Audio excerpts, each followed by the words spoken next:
El misterio de la casona Márquez. La lluvia caía con fuerza aquella noche, formando ríos de agua y lodo en las calles del pequeño pueblo de San Roque. El viento ululaba entre las ramas de los árboles desnudos y la atmósfera misma parecía oprimir a los habitantes que, escondidos en sus casas, cerraban puertas y ventanas como si pudieran así escapar de las sombras que se cernían sobre ellos.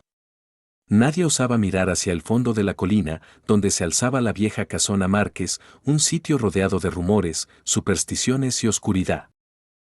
Los habitantes del pueblo contaban que la casona había pertenecido, décadas atrás, a una acaudalada familia cuyos integrantes desaparecieron sin dejar rastro. Desde entonces, el lugar había caído en el olvido, pero algunos decían haber escuchado gritos en mitad de la noche, visto luces extrañas parpadear en sus ventanas y, en más de una ocasión, sentido una presencia escalofriante en las cercanías. Algunos lo llamaban leyenda, otros evitaban el tema. Sin embargo, esa noche, 4 jóvenes del pueblo, Laura, Tomás, Mateo y Sofía, decidieron enfrentar el misterio. Movidos por el morbo y el deseo de resolver aquel enigma, se adentraron en la tormenta hacia la casona armados con linternas, un par de velas y una botella de whisky para animarse. Es una locura, lo sé, admitió Laura, la más escéptica de los 4, mientras subían la empinada colina. Pero si tanto nos aterroriza, mejor enfrentar el miedo de una vez. Al llegar, se encontraron con un edificio en ruinas, cubierto de maleza y con las ventanas rotas. El lugar emanaba una extraña sensación de antigüedad, como si la misma piedra estuviera impregnada de los secretos de todos los que alguna vez cruzaron su umbral. Entraron en silencio, y la puerta, sorprendentemente bien conservada, se cerró sola detrás de ellos con un fuerte estruendo. La entrada estaba adornada con muebles viejos, llenos de polvo y telarañas, y un gran candelabro colgaba del techo, moviéndose ligeramente con cada ráfaga de viento. Sofía, que era la más sensible de los 4, empezó a sentir una opresión en el pecho y un frío que le calaba hasta los huesos. Sus amigos intentaron tranquilizarla, diciendo que solo era el nerviosismo y el clima. Avanzaron por un pasillo oscuro y estrecho que los llevó a una sala llena de retratos de personas serias y con miradas penetrantes. Laura se detuvo frente a uno de los cuadros, examinándolo detenidamente. «Es extraño», murmuró, «parece que estos ojos nos siguen a donde vayamos». «Es solo un efecto óptico», respondió Tomás, pero en su voz había un atisbo de duda. Decidieron ignorar los cuadros y continuar su exploración. Llegaron a una biblioteca enorme, con estanterías llenas de libros cubiertos de polvo y un escritorio sobre el cual descansaba un diario de aspecto antiguo. Mateo lo abrió, movido por la curiosidad, y comenzó a leer en voz baja. «Hoy, 13 de noviembre de 1920, he comenzado a notar cosas extrañas. Primero fueron los ruidos en el sótano, luego las sombras en los espejos, pero hoy me pareció ver a alguien de pie en el pasillo. Al acercarme, la figura desapareció, dejando tras de sí un olor a flores podridas». Un escalofrío recorrió a los 4 amigos. La descripción era inquietantemente familiar. En el pueblo, varias personas habían asegurado oler flores marchitas cerca de la casona. Aún así, decidieron continuar. Las horas pasaban lentamente. Cuando intentaron revisar el segundo piso, la escalera crujió bajo sus pies, y parecía que una extraña energía impregnaba el aire. Fue allí donde Mateo escuchó una risa susurrante que parecía emanar de algún lugar a sus espaldas. «¿Escucharon eso?», preguntó, su voz temblando. «¿Qué cosa?», respondió Sofía, mientras Laura y Tomás intercambiaban miradas de inquietud. «Una risa, alguien se está riendo». Sin embargo, al voltear, solo había oscuridad. Mateo temblaba, pero no quiso admitir que el miedo lo estaba venciendo. En el segundo piso, encontraron una habitación que parecía haber sido la recámara principal. La cama estaba destrozada, y las cortinas deshilachadas parecían ondear a pesar de que no había viento. En el espejo del tocador, una frase escrita en una capa de polvo llamaba su atención. «Ellos siguen aquí». Laura sintió un nudo en el estómago, y una sensación de que algo invisible observaba cada movimiento suyo. De pronto, sintió una mano fría apretando la suya, giró para ver a Mateo, pero él estaba del otro lado de la habitación. Al instante, retiró su mano y retrocedió asustada. Creo que deberíamos irnos, dijo Sofía en voz baja. Su respiración se volvía más y más irregular y su rostro estaba pálido. Sus amigos asintieron, pero justo cuando intentaron regresar por el pasillo, la puerta de la recámara se cerró de golpe. El pánico comenzó a apoderarse de todos. Intentaron abrir la puerta, pero no se movía, como si estuviera cerrada desde afuera. Fue entonces cuando Laura sintió que algo le rozaba el cuello y escuchó un susurro casi inaudible. No están solos.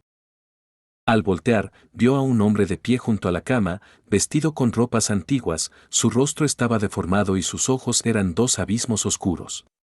Laura gritó y dio un paso atrás, solo para toparse con Sofía, quien había quedado paralizada de miedo.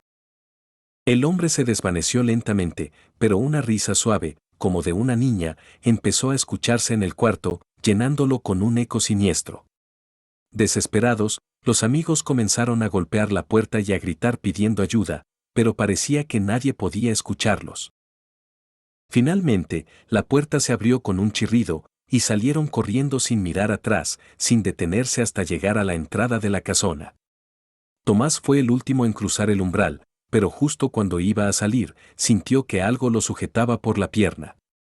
Miró hacia abajo y vio una pequeña mano que se desvanecía en la oscuridad, y su cuerpo se llenó de un frío antinatural. Al llegar al pueblo, los cuatro intentaron explicar lo que habían visto, pero pocos les creyeron. Decidieron no volver a hablar del tema, aunque las pesadillas no los dejaron en paz por muchas noches. Sin embargo, días después, Tomás comenzó a notar cosas extrañas en su casa, ruidos en la noche, sombras que aparecían de la nada y el mismo olor a flores marchitas. Luego, uno a uno, cada uno de ellos experimentó lo mismo en sus propios hogares, como si algo los hubiera seguido desde la casona. Con el tiempo, comenzaron a ausentarse de sus trabajos, se alejaron de sus amigos y familiares, y finalmente, como si fueran presas de un mal antiguo, desaparecieron sin dejar rastro alguno. La gente del pueblo, aunque ya no hablaba del tema, sabía en el fondo que la casona Márquez no había soltado a los jóvenes. Y hasta hoy, en las noches de tormenta, algunos dicen que pueden ver a 4 figuras vagando por la colina, atrapadas para siempre en aquel lugar maldito, donde el misterio y el terror nunca encuentran descanso. Los días se volvieron semanas y el rumor de la desaparición de los jóvenes creció como una sombra que envolvía a todo el pueblo. La gente comentaba, en voz baja y solo entre susurros, que aquellos que desafiaban la casona Márquez estaban destinados a no regresar jamás. La leyenda creció, y la historia de los 4 jóvenes se sumó a la larga lista de desapariciones y tragedias relacionadas con ese lugar maldito. Sin embargo, uno de los amigos de Tomás, un hombre llamado Gabriel, no creía en las leyendas ni en los cuentos de terror. Para él, todo aquello tenía una explicación lógica y estaba decidido a encontrarla. Gabriel era periodista y había llegado al pueblo de San Roque hacía solo un año. Su propósito era investigar historias de este tipo para desmitificarlas y exponer la verdad detrás de lo que consideraba supersticiones. La idea de que sus amigos estuvieran atrapados en la casona no lo dejaba en paz, y cada noche repasaba la última vez que los había visto. No podía olvidar cómo Tomás le había hablado de su plan para explorar la casona Márquez, burlándose de los rumores y asegurando que descubriría algo que los haría famosos. Pero después de aquella noche, los 4 se esfumaron, dejando sus casas y pertenencias intactas, como si hubieran sido tragados por la misma oscuridad que envolvía la colina. Movido por su sentido de justicia y su afán por descubrir la verdad, Gabriel decidió ir él mismo a la casona. Se preparó con linternas, una cámara y equipo de grabación. En una libreta, anotó lo poco que había logrado reunir sobre las desapariciones anteriores.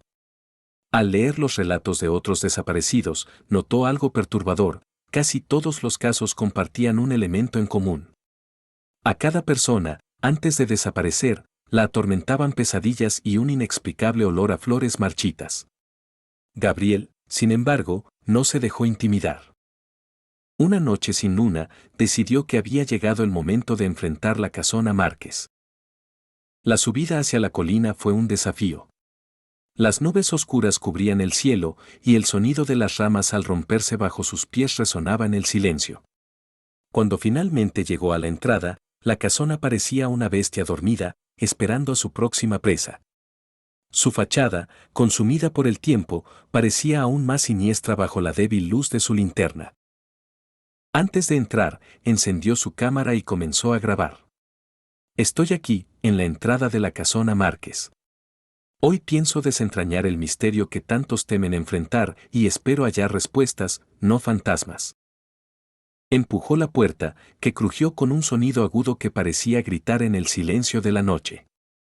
Al cruzar el umbral, el mismo aire parecía volverse más denso, y una extraña neblina parecía emanar desde las paredes.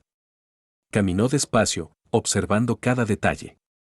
La entrada estaba igual que cuando sus amigos la habían visitado, con las mismas telarañas y muebles antiguos cubiertos de polvo. La sensación de ser observado lo acompañó desde el momento en que puso un pie dentro. A medida que avanzaba, se percató de algo escalofriante. En las paredes había fotografías de personas que nunca había visto antes, pero, al acercarse, sus rostros le resultaron perturbadoramente familiares. Los retratos de las personas desaparecidas parecían mirarlo con expresiones acusadoras y, al observarlos detenidamente, creyó ver entre los rostros los de sus 4 amigos. Intentó alejarse rápidamente de la pared, sintiendo como el miedo empezaba a ganar terreno. Solo es una coincidencia, murmuró para sí mismo, aunque en el fondo sabía que nada de lo que estaba viendo era fruto de una casualidad. De repente, el olor. Un aroma tan fuerte como insoportable a flores marchitas comenzó a rodearlo. No era un olor natural, sino algo que parecía salir del suelo, como si alguien hubiera enterrado miles de pétalos bajo las tablas podridas. Decidido a continuar, Gabriel se adentró en la biblioteca. El lugar estaba lleno de libros antiguos, muchos con las páginas en blanco, como si el tiempo mismo se hubiera tragado las palabras. En el escritorio encontró el mismo diario que Mateo había leído, pero esta vez las páginas parecían haberse multiplicado. Leyó una entrada que no estaba allí la última vez. 14 de noviembre de 1920. No hay escapatoria. Ellos están aquí, esperando, atrapados en el tiempo como yo. Y cada nuevo visitante se convierte en uno de nosotros. Todos los que han entrado no se han ido, sus almas se han fundido con las sombras que cubren este lugar. Yo también, al escribir esto, he dejado de existir en el mundo real. Ahora soy parte de esta casona. Gabriel sintió un escalofrío. Cerró el diario, sintiéndose atrapado en una pesadilla. En ese instante escuchó un sonido detrás de él, un susurro que repetía su nombre. Sin saber cómo, encontró el valor para girarse. Frente a él, en las sombras, distinguió 4 figuras. Laura, Tomás, Mateo y Sofía. Sus amigos estaban allí, pero no eran ellos. Sus rostros estaban pálidos, con ojos hundidos y miradas vacías. Avanzaban lentamente hacia él, extendiendo sus manos como si quisieran retenerlo. Gabriel retrocedió, chocando con una estantería y tirando algunos libros al suelo. El sonido reverberó en la habitación, pero no detuvo a sus amigos, quienes lo observaban con miradas de desesperanza. Intentó correr hacia la puerta, pero una fuerza invisible lo empujó hacia atrás. Gabriel, ayúdanos, escuchó la voz de Sofía, que resonaba como un eco lejano, doloroso y suplicante. Desesperado, gritó, no, ustedes no son reales, están muertos. Las figuras avanzaron, y Gabriel sintió que su cuerpo se paralizaba, que cada paso que daba lo hundía más en aquel abismo de oscuridad. Justo cuando pensaba que sería absorbido por la presencia de sus amigos, la visión cambió. Las sombras se disolvieron, pero no la sensación de estar atrapado en una trampa mortal.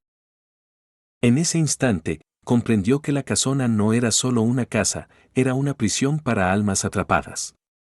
Sus amigos no lo estaban mirando con odio, sino con advertencia. Gabriel cayó al suelo, la cámara resbalando de sus manos y rodando hasta detenerse cerca de la puerta. De repente, el aire se volvió irrespirable y Gabriel sintió una presión insoportable en el pecho. Todo lo que podía ver eran los rostros de sus amigos, repitiendo las palabras ayúdanos, no dejes que esto continúe. Reuniendo sus últimas fuerzas, arrastrándose y jadeando, logró alcanzar la puerta y salir de la casona. Al cruzar el umbral, el aire fresco lo golpeó como una bocanada de vida y, exhausto, cayó al suelo. La tormenta había cesado y el cielo estaba despejado. Al día siguiente, el pueblo encontró a Gabriel dormido en la entrada de la casona, murmurando incoherencias y con los ojos llenos de terror.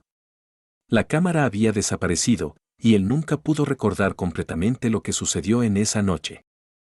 Sin embargo, cada vez que alguien se acerca a la colina, todavía pueden escuchar, en la lejanía, los gritos de aquellos que nunca regresaron. Nadie sabe con certeza si alguna vez podrá romperse el mal que habita la casona Márquez, pero una cosa es segura, su hambre de almas no tiene fin.